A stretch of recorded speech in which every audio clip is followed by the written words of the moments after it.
اللہ الرحمن الرحیم۔ مرکز الحرمین ستیانہ روڈ فیصل آباد پاکستان سے فتاوی آن لائن کے ساتھ آپ کا میزبان میاں طاہر حاضر خدمت ہے۔ اسلامی تعلیمات کا یہ پروگرام رمضان المبارک میں ہر روز عصر تا مغرب آپ کی خدمت میں پیش کیا جاتا ہے، مختلف کیبل نیٹ ورک پر دکھایا جاتا ہے، اور اس پروگرام کی ریکارڈڈ سی ڈی مرکز الحرمین الاسلامی ستیانہ روڈ فیصل آباد سے دستیاب ہے۔ اگر آپ کو بھی کوئی دینی، روحانی، معاشی، معاشرتی، کاروباری یا طلاق اور میراث کا مسئلہ درپیش ہو اور قرآن و سنت کی روشنی کے اندر آپ اس کے صحیح اور بروقت حل کے متلاشی ہوں تو ہمارا ٹول فری نمبر ہے 08001117777۔ آپ کی طرف سے آنے والی فون کالز اور براہ راست پوچھے گئے سوالات کے جوابات مصنف، محقق، مدبر، ممتاز عالم دین مفتی مولانا محمد اسحاق مدظلہ العالی مرحمت فرماتے ہیں۔ جی مولانا السلام علیکم۔ وعلیکم السلام۔ جی بھائی جان، کیا حال ہے جی؟ جی کہاں سے بات کر رہے ہیں؟ نارنگ منڈی سے۔ جی پیارے پوچھیں بھائی۔ نا مسئلہ ہے جی تراویح کے متعلق وضاحت کر دیو جی میں سعودی عربی تراویح بنا رہے ہیں جی یہ وہ ذرا دس پہ سمجھ سعودی عرب میں تو بہت کچھ لوگ کرتے ہیں، وہ اپنے مسلک کے مطابق چلتے ہیں۔ دین جو ہے نا وہ نہ سعودیہ میں ہے نہ انڈیا میں، نہ کہیں وہ پہنچ گیا اللہ کے رسول کا دین ساری دنیا کو۔ جی اس لیے وہاں کیا ہوتا کیا نہیں ہوتا، جس کی حکومت آ جاتی وہ اپنا مسلک رائج کر رہے تھے۔ اب ہم بھی ہیں وہاں 20 تراویح تو آپ نے دیکھی، مگر ساتھ ہی دیکھا جب وطر کی باری آتی ہے 2 الگ پڑھتے ہیں، سلام پھیر دیتے ہیں، جی 1 رکعت الگ پڑھتے ہیں۔ اب یہ ہمارے حنفی حضرات اس کو غلط سمجھتے ہیں کہ اکٹھے ایک سلام سے پڑھنے چاہیے۔ اگر اس وقت حوالہ دیا جائے کہ 20 رکعتوں کے لیے تو حرم کی طرف جاتے ہو، وطر بھی اس طرح پڑھنا شروع کرو تو یہی کہیں گے نہیں جی ہم حرم کو کیا کریں، ہم تو دریغ دیکھیں گے۔ تو اصل میں بات یہی ہے بھائی کہ دین رسول اللہ کا اب صرف حرم میں نہیں رہا، وہ جو کچھ آپ نے کیا تھا لکھا پڑھا گیا، مشرق مغرب میں ہر شخص کے پاس ہے، وہ پرکھا بھی گیا کہ اس میں ضعیف کیا صحیح کیا۔ تو سارے علماء، ایک نہیں سارے فرقوں کے، میں بالکل اللہ وجل بصیرت اللہ کو سامنے رکھ کر کہہ رہا ہوں، مانتے ہیں کہ رسول اللہ نے 8 رکعتوں سے زیادہ کبھی نہیں پڑھی، صحیح۔ اور یہ بھی مانتے ہیں کہ حضرت عمر رضی اللہ عنہ نے جب حکم دیا تھا پہلے 8 رکعتوں کا دیا تھا۔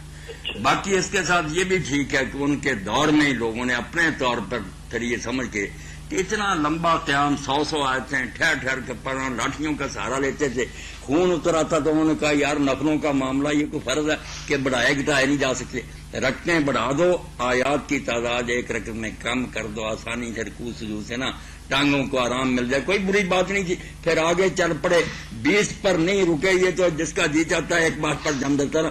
مسجد نبوی میں ہی پھر کئی مدت تک 36 کا آنا ہوتا رہا عمل۔ حضرت امام مالک نے اسی لیے 36 کو پسند کیا کہ میں مسجد نبوی میں دیکھتا ہوں 36 ہو رہی ہیں، 3 وطر ہیں، وہ بھی الگ الگ 2 رکھتے ہیں الگ ایک، امام مالک اس پر ہو گئے۔ امام شافعی نے دیکھا کہ مکہ معظمہ 20 ہو رہی ہیں، اس کو لے گئے۔ امام احمد رحمۃ اللہ علیہ کا ترمذی میں دیکھا، انہوں نے کہا اس بارے میں کوئی بات نہیں کوئی کہہ سکتا، کوئی تعداد متعین نہیں، جتنا جس کا جی چاہے پڑھے۔ اب جو شخص رسول اللہ کا طریقہ اپنائے کہ 8 پڑھے، لمبی پڑھے، ٹھہر ٹھہر، ظاہر بات ہے حضور کے طریقہ کے برابر تو کسی کا طریقہ نہیں ہو سکتا۔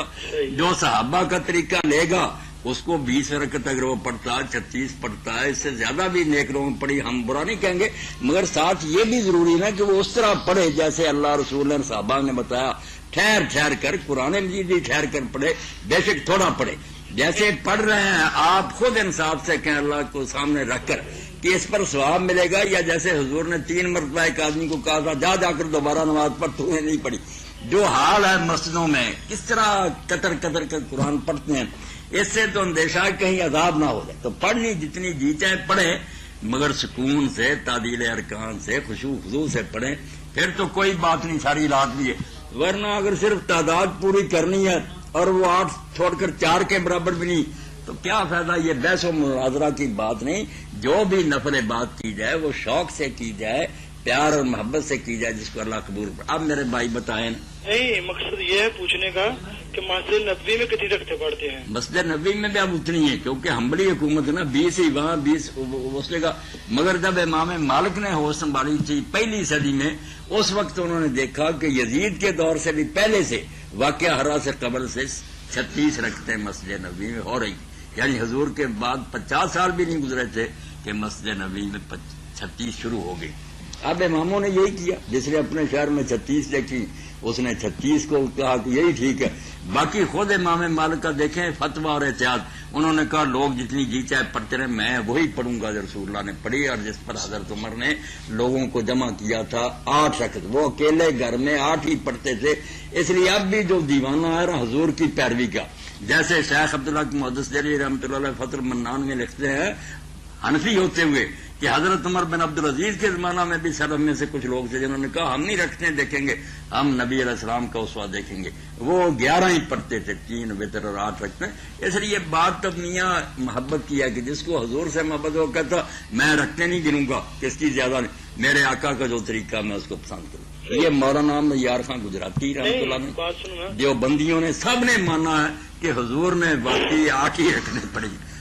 بس بات آپ میں نے سمجھا دی. اگر اس کے حوالے درکار ہوں گے تو کبھی تشریف لائیں، نکال کر بریلوی دیوبندی سب کا دکھا دیں گے کہ مانتے ہیں کہ رسول کریم علیہ السلام نے 8 سے یہ تو بات ٹھیک ہے نا جی. یہ کہتے ہیں نا سعودی عرب والے کہ ہم کتاب و سنت کے دائی ہیں. نہیں وہ نہیں یہ کہتے، یہ ہم کہتے ہیں. سعودی عرب کے لوگ چونکہ وہاں کی حکومت شرک کے بارے میں کہ توحید کے وہ بھی ہماری طرح قائل ہیں، بدعت کے مخالف یہ چیزیں تو تھوڑی بہت ملتی ہیں، مگر فقہ میں آپ کو پتا ہونا چاہیے نا، ان کا عدالتیں ساری وہ فقہ ہم شاید انہوں کو نہیں پتا کہ سنت جو ہے وہ 8 طرح ہے. نہیں، یہ یہاں کے لوگوں کو نہیں پتا. جب میں نے بتا دیا سنت تو ان سب کو پتا، لکھتے ہیں مگر کرتے ہی. جب ایک رواج چل پڑتا نا لوگ اس کے عادی ہو جاتے ہیں. بھائی اس کو چھوڑنا، اس سے ٹکر لینا اتنا آسان نہیں جتنا آپ سمجھتے ہیں. لوگ گلے پڑ جاتے ہیں کہ تم نے یہ کیا کیا. اب یہ تو دلیری کو کرے، بھائی دلیل دیکھنی تو بھائی دیکھ لو، میں تو وہ کروں گا جو پھر تو بات بنے. آپ بات دلیل کی کریں نا، لوگوں کا چھوڑیں کہ وہ کیا سمجھتے ہیں کیا نہیں. اگر آپ صحیح بخاری شریف پڑھیں تو پہلے ہی زمانے میں خود حضرت عثمان رضی اللہ عنہ کے زمانے بعد اتمام تکبیر پڑھیں، اللہ اکبر ہی سارے ختم ہو گئے تھے نماز سے، سوائے اللہ اکبر پہلے کے امام جھکتا جاتا تھا، لوگ دیکھ کر جھکتے جاتے. یہاں تک نوبت پہنچی کہ صحیح بخاری شریف میں آتا حرم کی بات سن رہے ہیں، حضرت عثمان رضی اللہ کا زمانہ کہ عبداللہ ابن عباس رضی اللہ کے غلام نے نماز پڑھی ابو ہریرہ رضی اللہ کے پیچھے مسجد حرام میں مقام ابراہیم کے پاس، 4 رکعت کی نماز تھی. انہوں نے سنت کے مطابق 22 اللہ اکبر کہے، نیچے اوپر اٹھتے. اب غلام جا کر کہتا دین اس طرح مٹ گیا. انہوں نے ابن عباس سے جا کر کہا کہ اس بڈھے احمد کو دیکھو یہ اللہ اکبر کہتا. آپ نے کہا تیری ماں تجھے روئے سنت ابی القاسم، یہ اللہ کے رسول کی سنت ہے. اس لیے لوگ جو کرتے ہیں نا اس کو ہم دیکھتے رہیں گے، دین نہیں بچے گی. دین صرف اللہ کے رسول کا، جو شکر ہے کہ وہ عربوں کی جاگیر نہیں تھا، سب تک پہنچ گیا، لکھا گیا، ہر شخص اپنی آنکھوں سے پڑھ سکتا کہ آپ نے کیا کیا اور کیا بتایا. اب لوگ کیا کرتے ہیں وہ بھگتتے رہے. حضرت علی رضی اللہ عنہ جا کر بصرہ میں نماز پڑھائی جنگ جمل کے بعد، وہ بھی صحیح بخاری میں. تو ایک صحابی حضرت عمران نکلے اور ایک آدمی کا ہاتھ انہوں نے پکڑا ہوا تھا. اس سے حضرت عمران نے کہا کہ آج اس شخص نے ہمیں وہ نماز پڑھائی حضور صلی اللہ علیہ وسلم کی جس کو ہم بھول گئے تھے یا جان بوجھ کر چھوڑ دیا تھا. بات یہی تھی کہ انہوں نے اللہ اکبر سارے کہے. آپ بھی شکر ہے کہ اب کہہ رہے ہیں اگر وہی سنت چلتی آتی جیسے تراویح تو یہی تھا کہ حضرت عثمان کے زمانے سے یہ تکبیریں ختم ہو گئی ہیں، اللہ اکبر. حرم میں پڑھنے والے کہنے لگے کہ یہ بڈھا ہے میں کہ حضرت ابو ہریرہ. تو اللہ کے بندوں چھوڑیں باتوں کو کہ کون کیا کرتا رہا اور حرم میں کیا ہوتا رہا. اللہ کے رسول کا جو لکھا ہوا نا وہ ساری دنیا تک پہنچ گیا. آپ وہ کتابیں نکالیں، پھر کوئی بات ہماری بات کے خلاف آئے نا اس کا میرے بھائی حوالہ دیا کریں کہ رسول اللہ نے تو یہ فرمایا، آپ یار کیا کہتے ہیں. پھر ہم آپ کے شکر گزار ہوں گے، بہت احسان مند ہوں گے. اگر رسول اللہ کو نظر انداز کر کے آپ ادھر ادھر کی باتیں کریں گے تو میرا خیال نہیں کہ آپ بھی صاحب ایمان ہوتے اور ہم بھی حضور کے پاس کسی کو سمجھ سکتے ہیں. کوئی خلیفہ ہو یا کوئی نبی ہے، امتی ہے. جی چلیں، بہت شکریہ بھائی آپ کے کال کرنے. بہت بہت شکریہ. السلام علیکم. جی مولانا فرمائیں. اللہ السلام علیکم. السلام علیکم. وعلیکم السلام ہاں جی سر، مجھے مولانا صاحب سے بات پوچھنی تھی کہ مجھے مسئلہ ہے استما کا نا، تو کچھ حضرات کہتے ہیں کہ جی آپ اس روٹین میں نا وہ انہیلر یوز کر سکتے ہیں روزے کی حالت میں. یعنی دمے کی تکلیف ہے، وہ ایک خاص آلہ ہاں جی، وہ انہیلر ہے کہ انہیلر لیتے ہیں. انہیلر سے پھر سانس، لوگ کہتے ہیں کہ جی انہیلر لے لیا کریں، یہ سانس کی نالی میں جاتا ہے، یہ خوراک کی نالی میں نہیں جاتا. تو مجھے دن میں 1-2 دفعہ یہ تکلیف ہو جاتی ہے روزے کی حالت میں، اس وجہ سے آپ روزہ بھی 1-2 چھوٹ گئے. نہیں روزہ نہ چھوڑیں، ہاں وہ جی، استعمال کر لیا کریں انہیلر، کوئی بات انہیلر نہیں، استعمال کرنے سے کوئی مسئلہ تو نہیں؟ نہیں کوئی مسئلہ نہیں، اللہ آپ کا روزہ قبول فرمائے گا. آپ کی بڑی ہمت ہے کہ تقریب میں بھی آپ روزہ رکھ رہی ہیں تو انہیلر جائز ہے، استعمال انہیلر جائز ہے؟ جائز ہے، کوئی حرج نہیں اس کا. وہ اس میں نہ کوئی خوراک ہے کوئی چیز نہیں. ہاں جی، آپ کا لائیو پروگرام آ رہا ہے نا؟ جی الحمدللہ آ ہاں رہا جی، ہے. تو میں وہ پروگرام دیکھ رہی تھی تو میں نے کہا اس مسئلے سے آپ... کس ایریا سے بات کر رہی ہے بہن؟ میں ہیٹر کالونی سے بات کر رہی ہوں. جب جی چاہیں پوچھیں بیٹا. ٹھیک، اللہ خیر سے رکھے. چلیں، بہت شکریہ. جی اوکے جی صاحب. جی ایک تحریری سوال ہمارے پاس آیا ہے ہمارے بھائی انور جاوید. السلام علیکم. السلام جی وعلیکم السلام. زکات کا پوچھنا سی کہ زکات کتنے تولے نو سونے دے؟ یہ کہاں سے بات کر رہے ہیں آپ؟ ہاں جی، یہ کس جگہ سے بول رہے ہیں آپ؟ ہاں چیزیں بدنی سے. اچھا چیچا وطنی سے بات کر رہے ہیں. ہاں جی، زکات کے نصاب کے بارے میں زکات کا نصاب سونے کا کم از کم 7.5 تولے ہے نا، 7.5 تولے سونا یا اس سے زیادہ ہو تو پھر زکات لگتی ہے. ہاں جی، 7.5 تولے سے اوپر. لگتی سارے پر ہے، پھر یہ نہیں کہ 7.5 تولے جو ہے ان کو باہر نکال دینا. جب 7.5 تولے ہو گیا تو پھر شروع سے لے کر سارے پر لگ جائے گی، اور اگر اس سے کم ہے تو معافی. نہیں، 10 تولے ہیں. 10 تولے پر ہی لگے گی نا، یہ نہیں کہ 7.5 نکال دینا. ہاں جی، پورے پر لگے گی. ہاں، کتنی لگے گی؟ 10 تولے ہیں تو پھر وہ چوتھائی ایسا کتنا بنے گا؟ 2,500 روپے بنے گا. 1 لاکھ روپے بنتا ہے 10 تولے کا تقریباً اس دور کے. ہاں 40واں ایسا ہی دینا ہوتا ہے نا، جیسے پیسے کی زکات. یعنی مالیت اس کی 1 لاکھ روپے بن جاتی ہے اگر آپ کے پاس رہے. اگر سونار کے پاس چلا گیا تو پھر 8,000 روپے تولا ہو گیا، کیونکہ زیور جو ہے نا ہمیشہ سونار کا ہی رہتا ہے. اس میں جو خالص سونا نا میری بہن اس کو دیکھ آواز آ رہی ہے بہن آپ کو؟ جی، آپ کو آواز آ رہی ہے ہماری؟ آواز آ رہی ہے، دو آوازیں آ رہی ہیں. اچھا خالص سونا اس میں جو ہے نا کھوٹ کو چھوڑ کر وہ دیکھنا ہے کہ وہ کتنا ہے. اگر 7.5 تولے سے وہ زیادہ ہے تو پھر اس کی رقم بنا لیں کہ موجودہ ریٹ کیا ہے، تو وہ رقم جو بنے اس کا 40واں حصہ. 40واں حصہ. 40واں ٹھیک. چاندی ہو تو 52.5 تولے. ہاں جی. جی جی کچھ اور پوچھے گی بہن؟ پھر چلے پھر کر لیجیے گا. اچھا، یہ کیا؟ ٹھیک ہے. ہاں خیر. انور جاوید صاحب نے ایک تحریری سوال پوچھا ہے.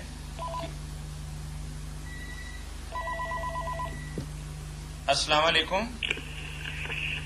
السلام علیکم جناب. وعلیکم السلام ورحمۃ اللہ. مولانا صاحب بیٹھے. جی جی مولانا صاحب طلاق کے متعلق پوچھنا تھا. جی یہ قرآن شریف میں آیت نمبر 230 میں لکھا ہے جی جی کہ وہ کسی اگر طلاق ہو جائے تو کسی دوسرے مرد سے نکاح کرے اور پھر وہ بعد میں جب طلاق دے تو پھر وہ اسے رجوع کر سکتا ہے. جی جی. مگر آگے قرآن شریف میں یہ بھی لکھتے ہیں 232 نمبر آیت ہے کہ اگر تم طلاق دے دو عورتوں کو پھر وہ پوری کر چکے اپنی عدت تو نہ منع کرو انہیں کہ نکاح کر لیں اپنے خامدوں سے جبکہ رضامند ہو جائیں. جی تو یہ دونوں آیتوں میں کچھ فرق ہے. یہ دونوں آیتوں میں آپ کو جو نظر آیا نا کہ یہ آپس میں ٹکراتی ہیں، ایسی بات نہیں ہے. ہاں جی. اس سے بھی پہلے ذکر ہو چکا نا کہ جن طلاقوں کے بعد آدمی کو یہ حق پہنچتا ہے نا کہ وہ طلاق واپس لے لے، وہ 2 مرتبہ. ایک مرتبہ آپ نے زندگی میں دی تو اس کے بعد آپ کو حق ہے کہ 3 حیض آنے تک آپ اگر زبان سے کہہ دیں کہ میں نے وہ طلاق واپس لے لی، رجوع کہتے ہیں، تو وہ طلاق ختم ہوگی. ایک گنی تو گئی کہ آپ کا ایک جو موقع تھا تو جاتا رہا، مگر آپ اس کو بیوی بنا کر رکھ سکتی.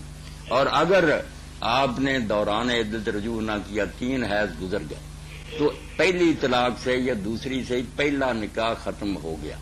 اس کے لیے وہ آیت ہے جو آپ نے پڑھی کہ اگر پھر وہ خاوند اور بیوی، وہ پہلا خاوند، یہ دونوں راضی ہو جائیں تو اب رجوع کا تو موقع نہیں رہا کیونکہ 3 حیض گزر گئے. اس لیے بے شک طلاق ایک تھی یا دوسری بار کی تھی، وہ پہلا نکاح ختم ہو چکا، مگر ان کو دوبارہ نکاح کرنے کا حق حاصل ہے. یہ تجدید نکاح ہے. پہلی طلاق کے بعد یا دوسری زندگی میں کبھی دے، اس کے بعد یہ موقع ملتے ہیں کہ 3 حیض تک وہ واپس لے سکتا، پھر کچھ نہیں کرنا پڑتا. اور اگر 3 حیض گزر جائیں اور پھر صلح کرنا چاہیں تو ان کو پھر نکاح پڑھوانا پڑے گا، نیا حق مہر ہوگا، دوبارہ گواہوں کے سامنے ان کا نکاح ہوگا، ڈائریکٹ، کوئی حلالہ وغیرہ نہیں. اگر ہو گئی تیسری طلاق کبھی، پھر وہ ہے جو آپ نے پہلے پڑھی کہ اب نہیں واپس آ سکتی، نہ رجوع سے نہ نئے نکاح سے. اب وہ کسی اور مرد سے نکاح کرے دیانتداری سے، جس کو نکاح کہتے ہیں، حلالہ نہیں، ہاں جی وہ لکھا ہے، وہ لکھا، دونوں ایمانداری سے بسنے کے لیے نکاح کریں، بستے رہیں، پھر اتفاقیہ موت ہو جائے یا ان کے آپس میں ناچاکی ہو جائے، وہ طلاق دے. یعنی ایک ایسی سد سکندری ہے دیوار کہ تیسری طلاق دیتے وقت آدمی سوچے کہ کسی کے پاس جائے گی، پتہ نہیں وہ مرے یا نہ مرے، طلاق دے. جو سازش کے طور پر کرتے ہیں نا کہ بس کرا دو، رات رکھے چھوڑ دو، یہ تو نکاح تو نہیں، یہ تو زنا کرنے کا ایک طریقہ. جو سچ مجھ وہ تو تیسری طلاق کے لیے اللہ تعالیٰ نے ڈرایا ہے کہ 1000 مرتبہ سوچ لو. اب یہ کسی مرد کے پاس جائے گی، وہ اپنی مرضی سے طلاق دے یا مرے، پھر دوبارہ آئے گی. تو باتیں سب ٹھیک ہیں کہ پہلی طلاق اور دوسری کے بعد تو انسان کو 3 حیض تک رجوع کا موقع ہوتا ہے. اگر رجوع نہ کرے، یہ حیض گزر جائیں، پھر بے شک 10 سال ہو گئے بیٹھے ہوئے، 20 ہو گئے، وہ دوبارہ دونوں صلح کرنا چاہیں تو وہاں اللہ نے کہا کہ رشتہ دار رکاوٹ نہ ڈالیں.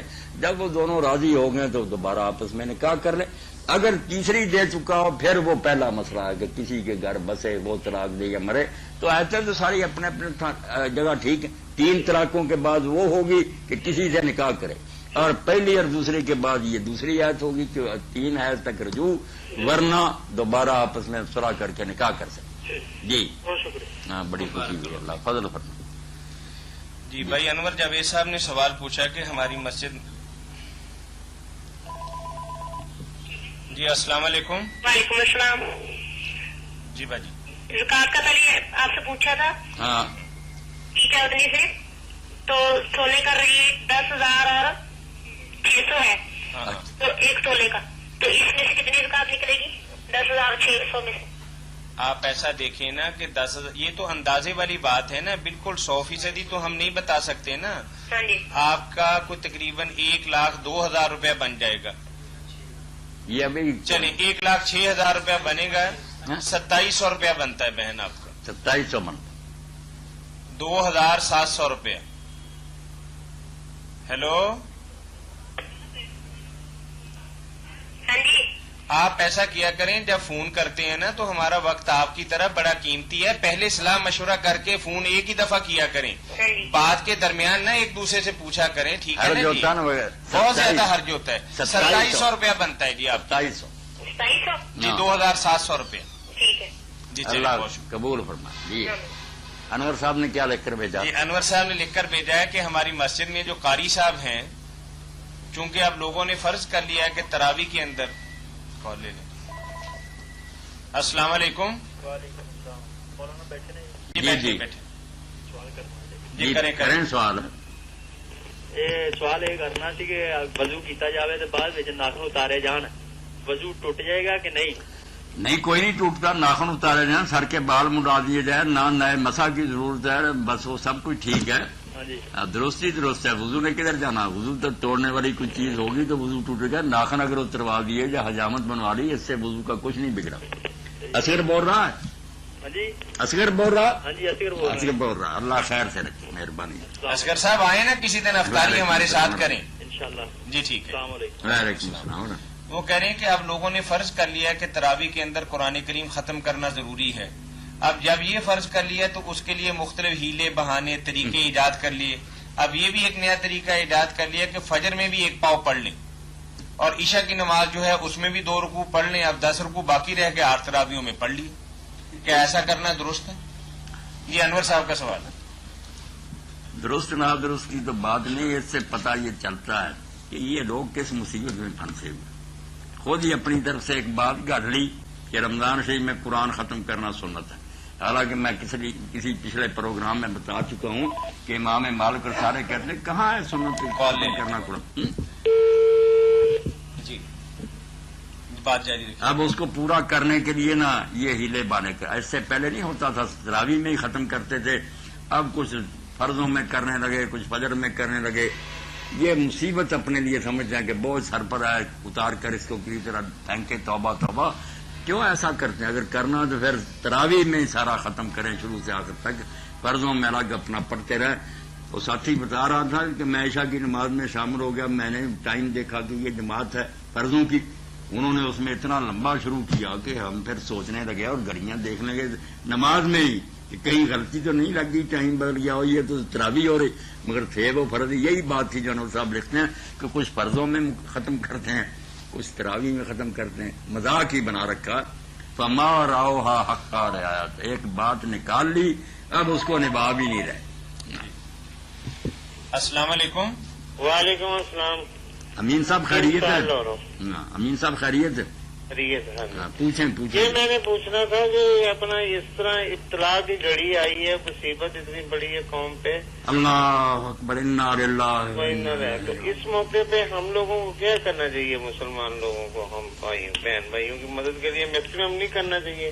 بالکل اپنی زکوٰۃ، صدقہ فطر اور قربانی کی نیت بھی اگر کسی کی ہے، اس کے پاس پیسے ہیں، وہ بھی سب بھیج دے. اس کے علاوہ بھی جو ہو سکتا ہے نا، جو بھی امین بھائی اس موقع پر زیادہ سے زیادہ اظہار ہو سکے. نوبت تو وہ آ گئی جس کے لیے قرآن میں آتا ہے کہ لوگ پوچھتے ہیں کیا خرچ کریں تو قل لفظ کہہ دو جو ضرورت سے زیادہ سارا دے.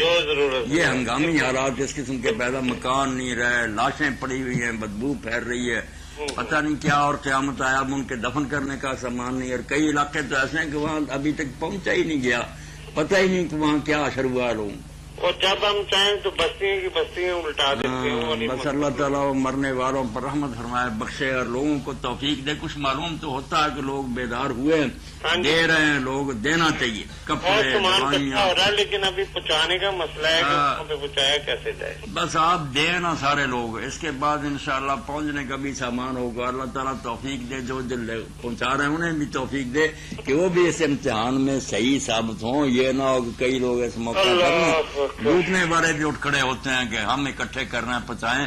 وہ اخبارات اس سے بھی آگاہ کر رہے ہیں کہ اللہ کے لیے کچھ خیال کرنا، یہ نہ ہو کہ ان کا نام لے کر لوٹنا ہی شروع کر دینا. بالکل صحیح. چلیں، بہت شکریہ امین بھائی، بڑی مہربانی. جو ہو سکتا کرے، اس میں کمی نہ کرے. مولانا تراویح کے حوالے سے ایک چھوٹی سی بات یہ تھی کہ واقعی آج کل تو ایسا ہو رہا ہے کہ 20 پڑھنے والے بھی کوشش کرتے ہیں کہ 8 پڑھنے والے ہماری مسجد میں زیادہ آ گئے، ان کی بھی کوشش ہوتی ہے کہ تقریباً پارہ 8 تراویح میں پڑھ دیا جائے. جی السلام علیکم. جی بھائی بات کر رہے ہیں؟ جی بول رہا ہوں. جی بھائی میں نے ایک سوال پوچھنا تھا. ہاں جب روزہ رکھ کے صبح اٹھ کے برش کرتے ہیں، جی روزہ تو نہیں ہے؟ نہیں، اس سے نہیں روزہ. نہیں، سارا دن آپ کر سکتی ہیں، کر سکتے ہیں سارے دن میں مسواک اور برش کر سکتی ہیں، کوئی اس میں حرج نہیں.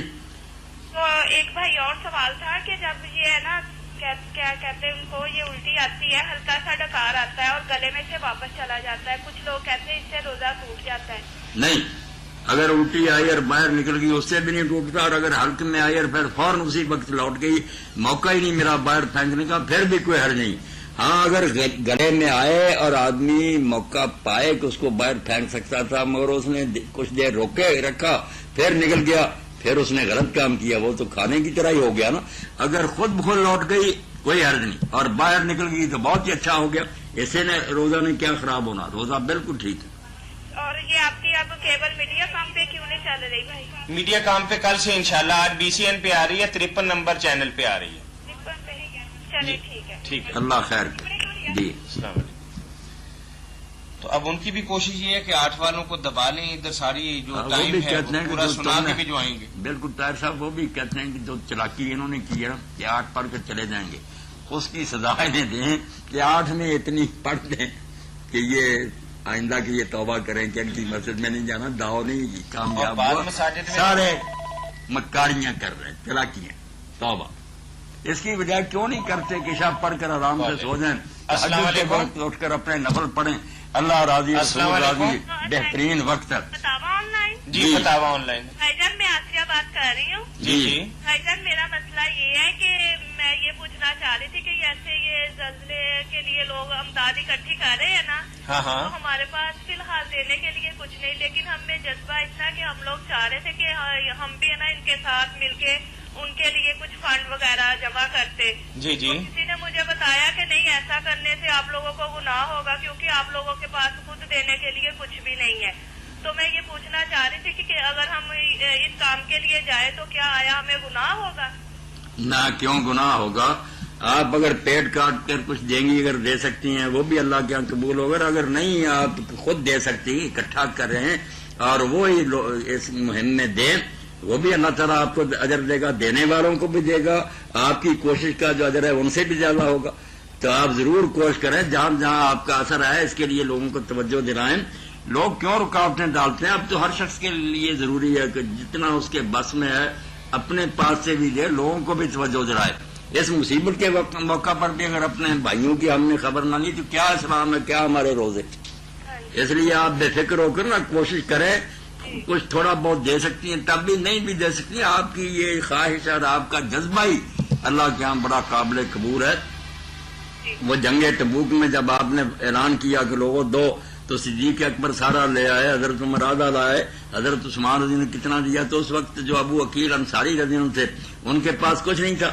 وہ ایک یہودی کے باغ میں گئے، ساری رات بڑے بڑے بھاری بوکے ہوتے تھے، ان مشکلوں کے ساتھ پانی نکالتے رہے، ہاتھوں میں چھالے پڑ گئے.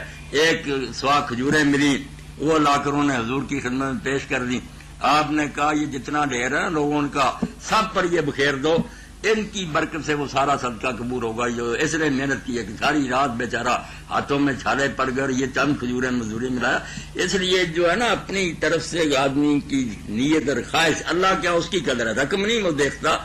آپ میری بہن ضرور کوشش کریں اس مصیبت کے موقع پر تو دعائیں کرنی چاہیے، رونا چاہیے ہمیں. یہی تو کر رہے تھے لیکن کسی نے ڈرا دیا تھا نا، اس لیے میں نے کہا میں مولانا صاحب سے پوچھوں. نہ ڈرانے والے بہت غلط کر رہے ہیں، بجائے اس کے کہ وہ دلیر کریں لوگوں کے، اس لیے ڈراتے ہیں. کیوں ڈراتے ہیں؟ اور دوسرا میرا سوال یہ تھا، میرے چچا جی ہیں وہ یہ جو ان سے دم وغیرہ نہیں کرتے ہیں، لوگ انہیں پیر وغیرہ مانتے ہیں. جی اپنی بیوی کو تقریباً ہر روز اتنا مارتے ہیں نا، کوئی بات بھی نہیں ہوتی. اگر وہ کسی کو بچوں کو کام کرنے کے لیے کہتی ہے تب مارتے ہیں، اگر ذرا سی کوئی چیز دینے میں دیر ہو جائے تب انہیں مارتے، گالیاں دیتے. تو میں چاہ رہی تھی کہ کوئی نا وظیفہ یا کوئی آپ آیت بتاتے کہ میں انہیں کہتی چاچی آپ یہ پڑھیں تو وہ ٹھیک ہو جائے. ہاں میری بہن اس کو بتایا نا، چچی کوئی عجیب پیر ہے اور دم کرنے والے لوگ ہیں جو اپنی بیویوں کے ساتھ یہ ظلم کرتے ہیں، مرشد بنے ہوئے عمل کرتے پھرتے ہیں. اس سے بڑا عمل کیا کہ جو بچی اللہ کی امانت ہے، باپ نے اس کے سپرد کی تھی، اس کے ساتھ ظلم کرنے والے یہ ولی پیر ہو سکتے ہیں.